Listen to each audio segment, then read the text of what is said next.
Hi friends, hope you are doing well. Hope you understand the last video of the RE wall because I haven't got any doubt from the viewers. Hopefully, so I'm proceeding with the second video, that is basic design concepts and construction operations of the reinforced earth wall. In the previous video, we have discussed like requirements of RE wall or retaining wall and the cost analysis of RE wall and retaining wall, like how much we can save by using reinforced earth wall in comparison to retaining wall, and the typical cross sectional examples of reinforced earth. In current video, we are going to discuss about what are the factors that led us to design the RE wall. Like in whatever the structures we consider, the failure conditions. The structure where it fails, we will design for that condition especially. For example, concrete in a building, concrete fails in flexure. Uh, so we basically design for the flexure by taking the condition that it is the critical one. So here also there are many failure conditions, failure cases. So we'll deal with those failure cases and then we'll discuss the failure types, and then we'll design the reinforced earth wall. Like basic design concepts involved in that, and the materials which we'll be using in a retaining wall as well as reinforced earth wall, and RE panel construction. Like after you designing, we'll discuss about the RE panels construction. I'll show the types of RE walls also.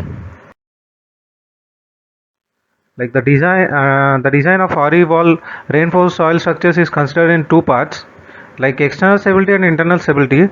And external stability will just consider uh, like whole panel as a unit, and then how it get fails. I will discuss all this. Like a wall, like a brick in a wall, as a brick, one brick, how it get fails, we'll discuss like that. And then internal stability, which involves the bonding between them, like how it will become like a bond between mortar and then brick. Like how the same way how the reinforce the wall in this reinforcement, and then soil, how it get fails. In coming into the deep, external stability, overturning of the reinforced earth soil block. Like I have said, there are like many panels in RE wall. Thus whole overturning, like it will be tied, like it will be tied with a para web or the reinforcement, how it overturns.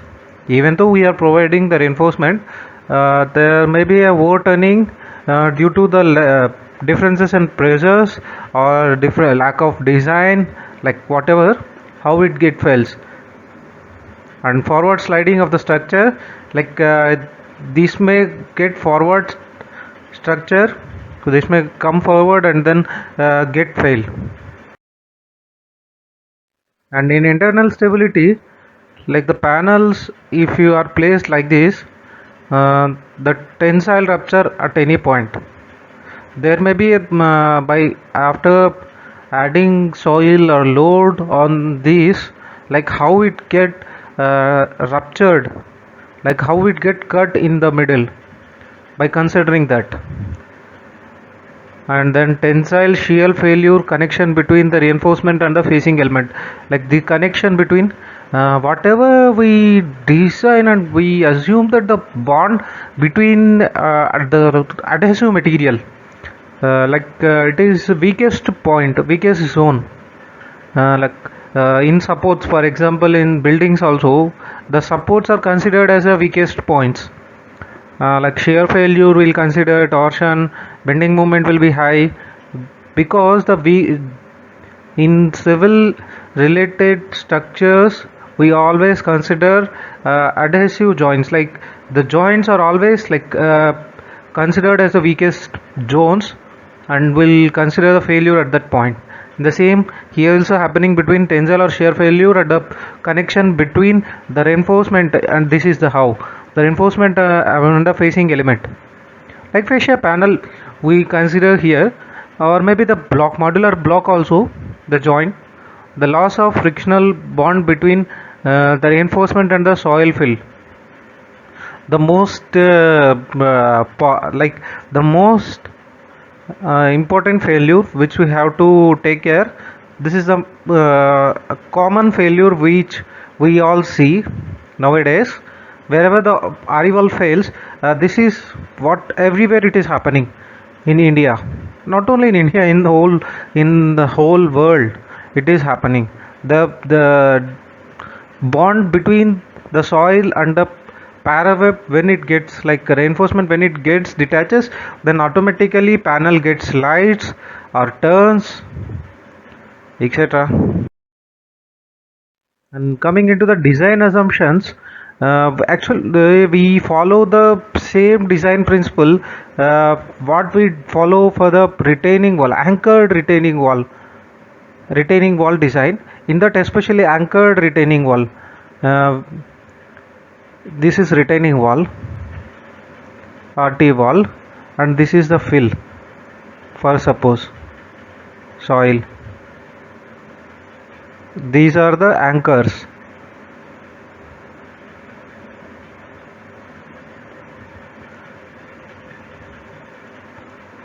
Yes, this is how it can be shown, like anchored retaining wall. The design principle it all follows. And one more additional factor we will consider in this is it is f of n, safety factor. Normally we'll design according to the limit state method. In that limit state method, in additional to these design retaining anchored retaining wall design, we'll consider one more factor, that is f of n for design. Additionally, we have to consider reinforcement. Same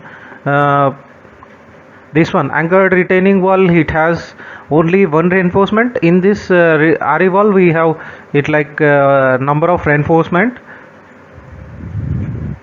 and reinforcement may be the extensible and extensible. These are the cases, like this is the assumption, first assumption which we are taking in reinforced earth wall. We'll go deeply into the design in further videos, because the RE wall construction is somewhat typical as compared to the design. We have to take lot more care in construction, because it is a sophisticated one where we have to take care in each and every step. Inextensible and extensible means, inextensible like it can't be extended, like whenever you give a load like a tensile load, it won't be extend, like rigid for example reinforcement, steel reinforcement, and extensible, which we will call as a polythene sheets and like paraweb. And design methods, tie back wedge method and coherent gravity method. Tie back wedge method, coherent gravity method, we prefer tie back wedge method, which we will discuss in deep in the next following videos. And as I have said, the RE wall, typical cross sectional of RE wall consists of RE fill, reinforcement, fascia panels, and then reinforcement, RE fill, and then backfill.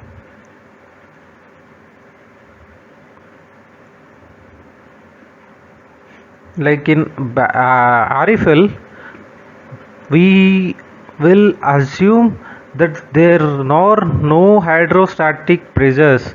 As I told in the before slides, those are the only failure points.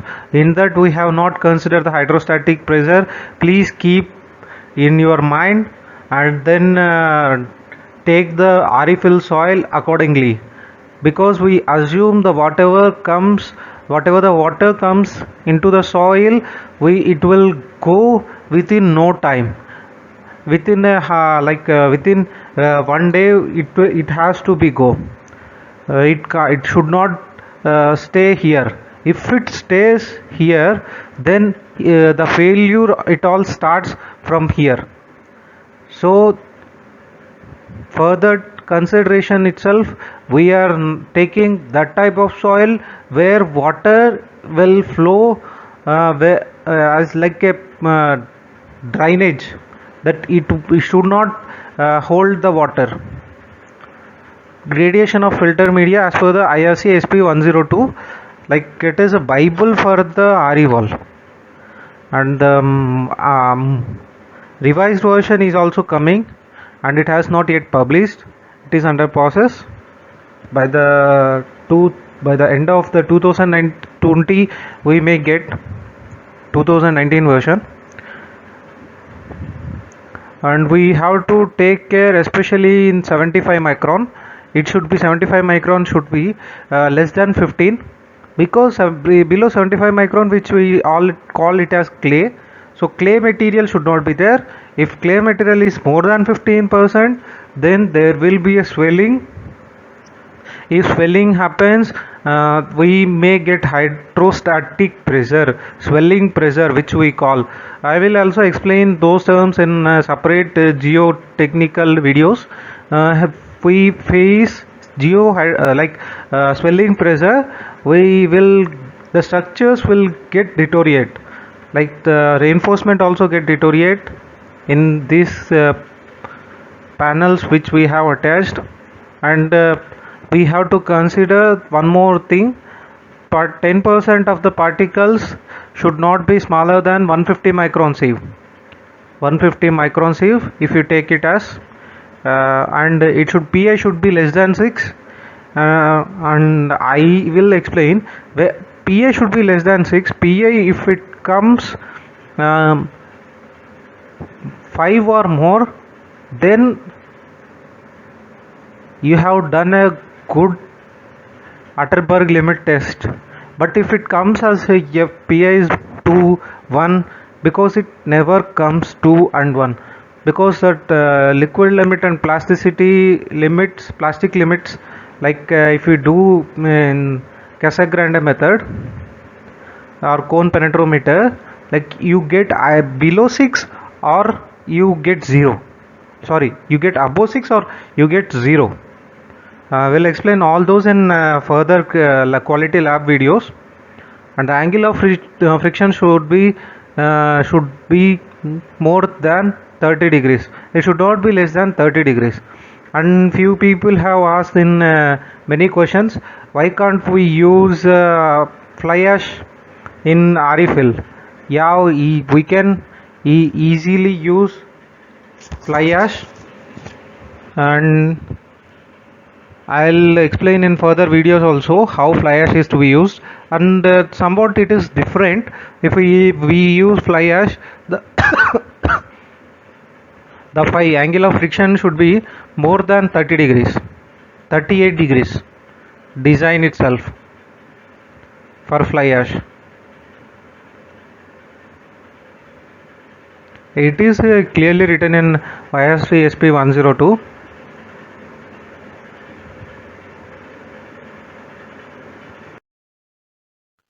The backfill or RE-fill properties: angle of friction is greater than 30 degrees, density should not be more than 2.2 gram per cc or 22 kilonewton per m cube, 75 micron should be less than 15% passing, particle size distribution should be less than 2, like particle size distribution, which I will call as CU, coefficient of uniformity, should be less than 2. If it comes less than 2, then it will be said as, it is clearly said as well graded.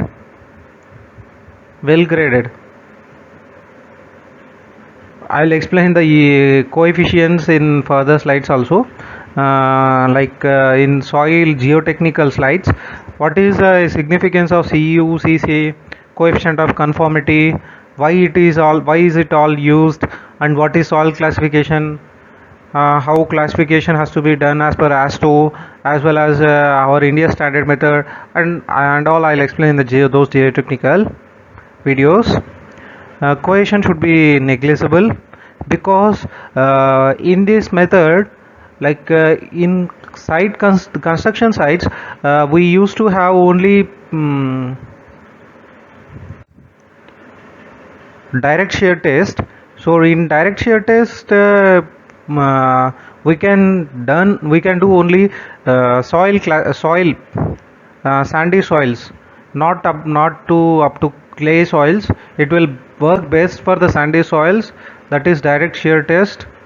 So we do that for sandy soils only, direct shear test. And these are all chemical properties. It should be between 5 to 9. Chloride ion content should be less than 0.2, sulfate less than 0.1. And one more thing I have to say, like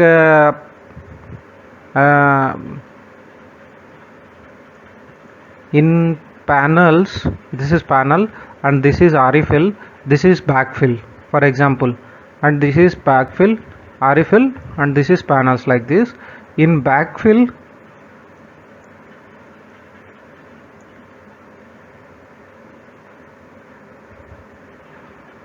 if backfill and refill properties are same, then it is okay.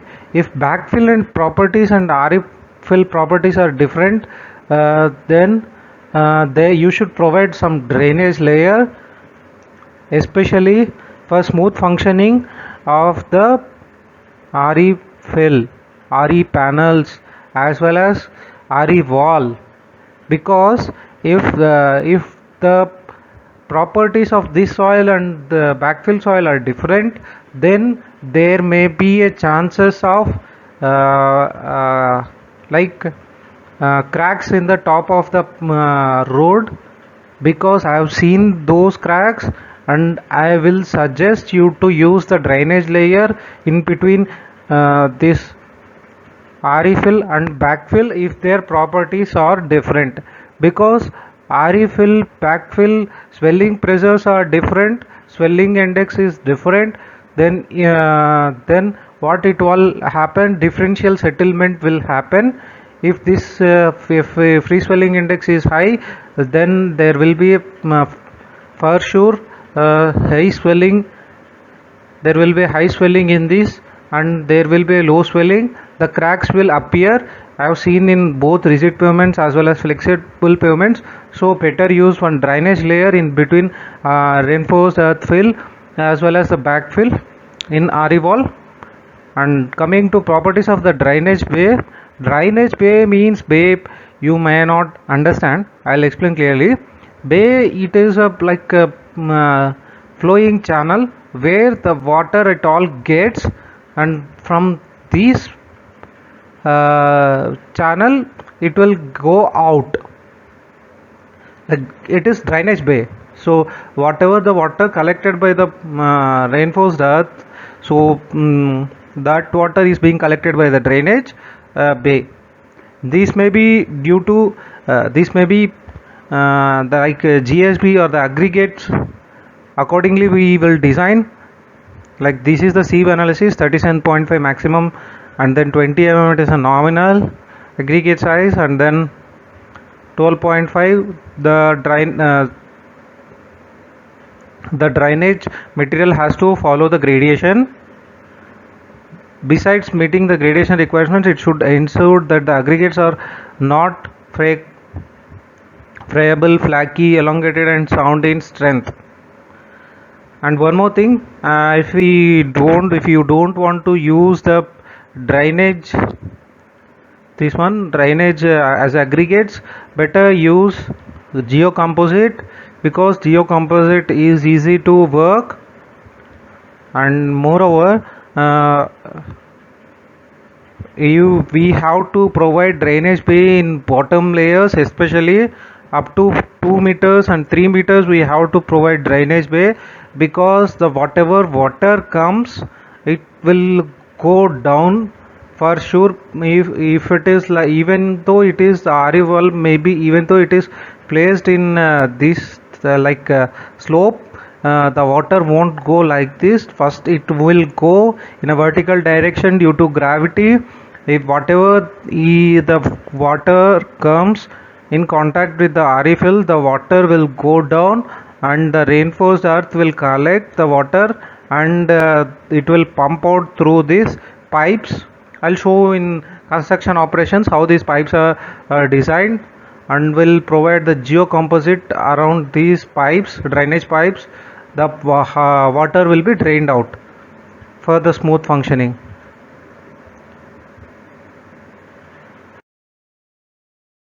The drainage bay, the text, the to ensure the runoff and subsurface water is drained as a drainage bay should be provided between retained soil and the reinforced soil to ensure proper drainage. What I have said, we have to ensure that there should be some drainage layer in between retained earth as well as reinforced earth to ensure proper drainage, because the water, if it reinforced soil, the water from the reinforced soil, if it get contact with the retained soil, then there may be a differential in swelling pressure, and we will see the failures in the pavements top layers. Especially the drainage bay should be designed of to carry the discharge, and should be provided vertically at the back of retained fill and continued horizontal extent to further to the depth below the toe of the RE wall, and which lead to a drain meant to carry and discharge water from RS wall. Like reinforced soil wall should drain off the water whatever the soil is getting from the top. If it can't be able to drain, and if it can't able to throw out the water from the reinforced soil, the failure start from there, because we have not designed from the for the hydrostatic pressure. Because if we design for the hydrostatic pressure also, then the reinforced earth wall, it may not be economical as well on comparison to retaining wall. Types of reinforcement which we generally consider: metallic elements like bars, strips, plates, etc., and metallic reinforcement in the form of mesh. It all depends upon us how, what to choose, where to choose, how to choose. Choosing the reinforcement also brings aesthetic view to construction engineer. Polymeric elements like strips and grids, rods, mesh, etc. I'd like to suggest use the polymeric elements, because the life period of this polymeric elements is high, and we all design for the RE wall for 100 years. So we have for 100 years, if we design, we have to establish the elements also in the form of those 100 years only. Hope you like I've shown, like here in they have provided this typical example. They have provided reinforced earth block in between the retaining fill and then retained fill and RE fill, and this is the drainage layer, general backfill, selected backfill, soil reinforcement, base of the wall footing, and then fascia panels, and this is called crash barrier.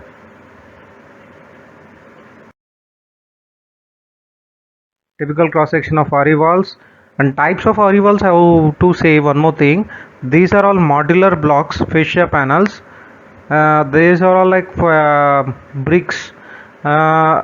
These are, I'll show the bricks also, made of cement bricks.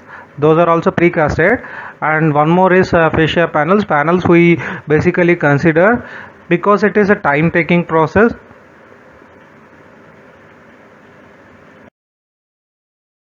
And this another one more fascia panels we will consider, and we'll proceed with this in designing and construction also, because many places and then many contractors prefer only fascia panels RE wall construction, and it became the traditional like conventional, that modular box, it has become conventional and it become traditional.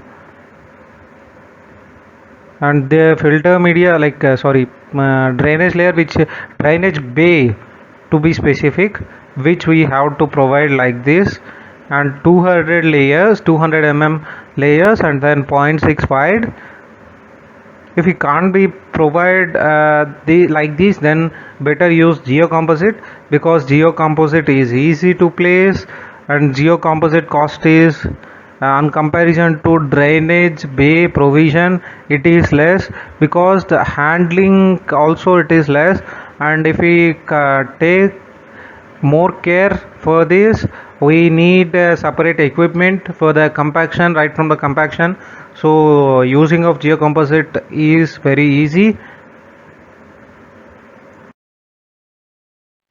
Elevation and architectural view of the panels, this is how it looks. This is for modular blocks, what I said. And this is all for fascia panels. These are the modular blocks.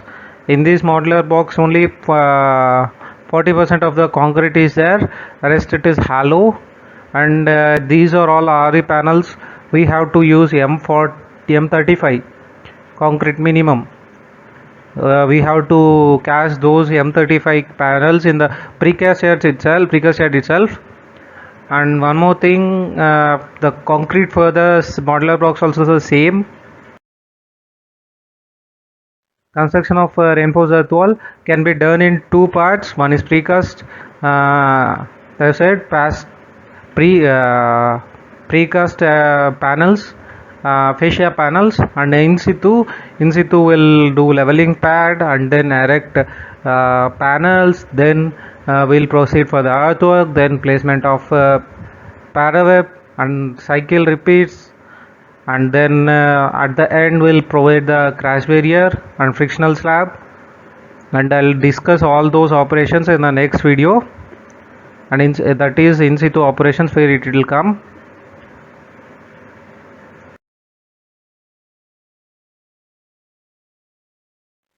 Like precast activities, in precast activities we have to first of all arrange these precast panels according to the dimensions which were given by the designer.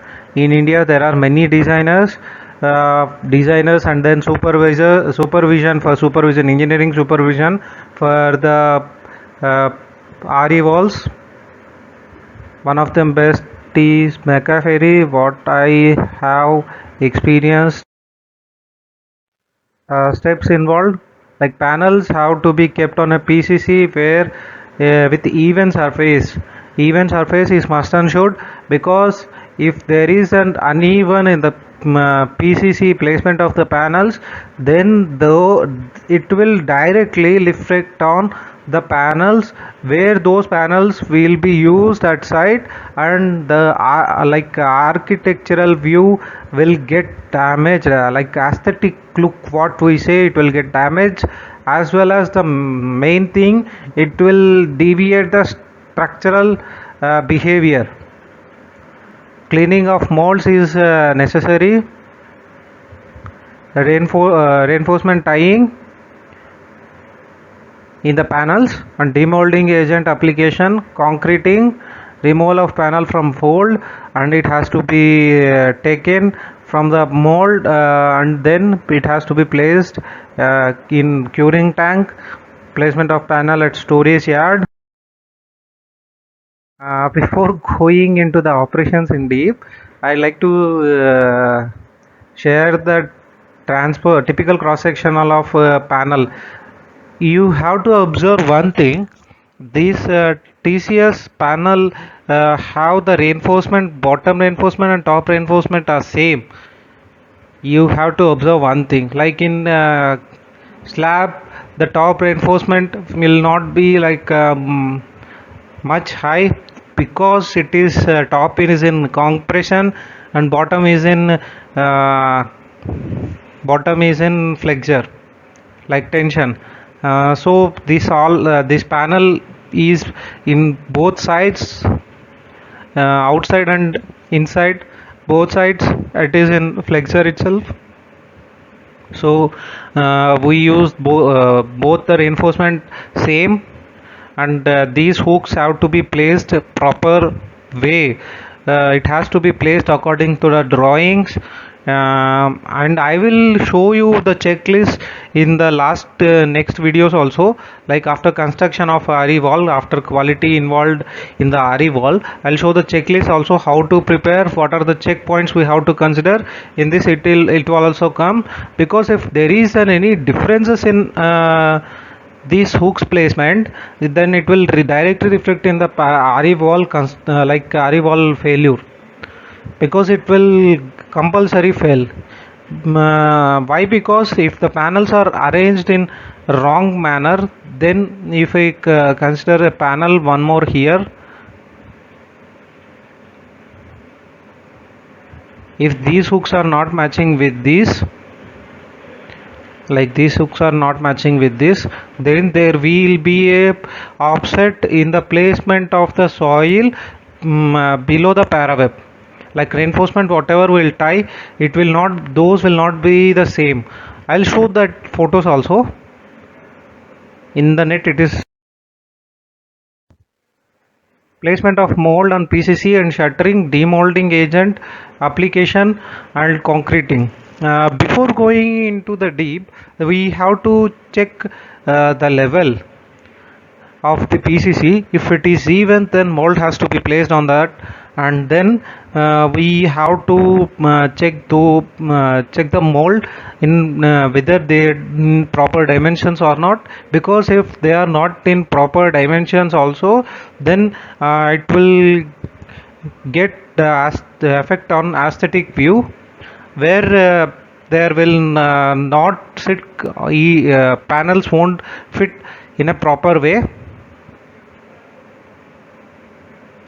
We, after checking the dimensions, we have to place the reinforcement, and we have to check the reinforcement spacing, and then we have to check the this one hooks, or whether hooks are placed in a proper manner or not. Then concreting has to be done. First of all, demolding agent like shuttering oil. Remember that shuttering oil should not be used before the consulting like concerned quality engineer, or like AE authoritative engineers, because our clients, because if we use demolding agent as a black color, then it will directly reflect on aesthetic view of the RE wall.